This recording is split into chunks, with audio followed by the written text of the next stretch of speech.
Okie dokie now. What we're going to do today is we're going to hook up a toilet shutoff that's 1/2 inch to 3/8. And this is a SharkBite, and it's going to a 1/2 inch blue PEX line, and it is right there, 1/2 inch blue.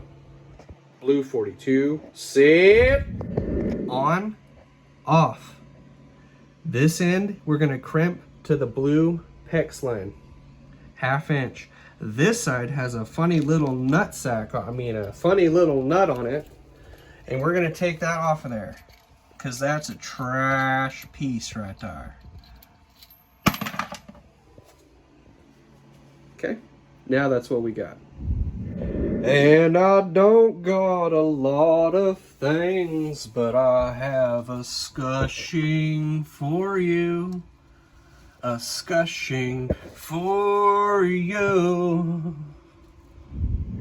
Now, I don't know a lot, but I do know you got to put a ring on that pip before you insert the fitting. Okay? Okay?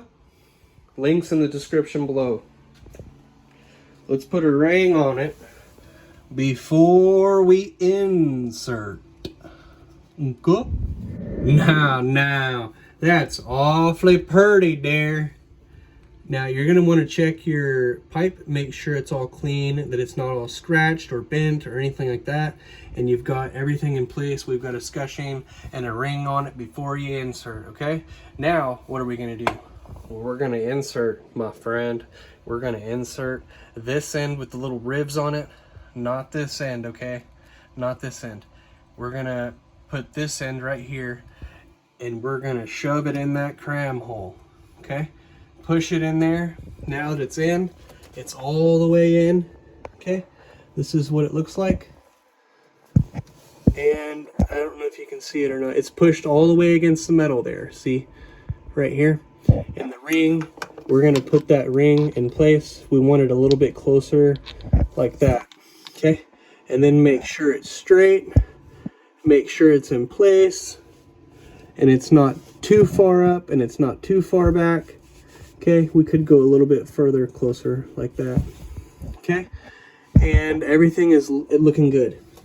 Now, if you need to cut your pipe, you're going to use some cutters, links in the description below. But now we're going to use these crimpers, this crimp tool, and the links in the description below to a similar item.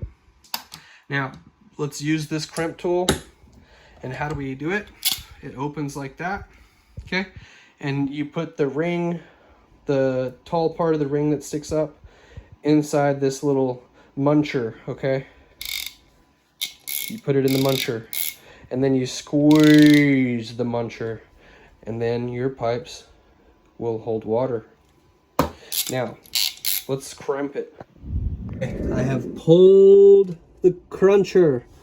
And that's all it does, is it pinches the top part and squeezes the pipe onto that fitting. Just make sure it's all in place, everything looks good, okay? And the shutoff is off right now, okay? Next, I'm gonna hook up this toilet supply line from the new pipes. Instead of the old pipes, we're going PEX instead of PVC, and I rerouted everything. And I'm gonna hook that up next. Crash course, it hooks up right there with this end, righty-tighty, lefty-loosey, and this other end, it goes on right there, righty-tighty, lefty-loosey, okay? And you don't have to put nothing on there, just tighten them down because they got them rubbers in there, cool? And if you need a more in-depth version of how to do this and this supply line and all that, well, you're in luck. I'll link a video right up here right now on a toilet supply line. And yes, it's for a PEX also, 1/2 inch to 3/8, just like this right here. So I'll see you in that video. Otherwise, if this video was helpful in any way, go ahead and like it. Subscribe to the channel if you like home improvement videos. And I will see you next time.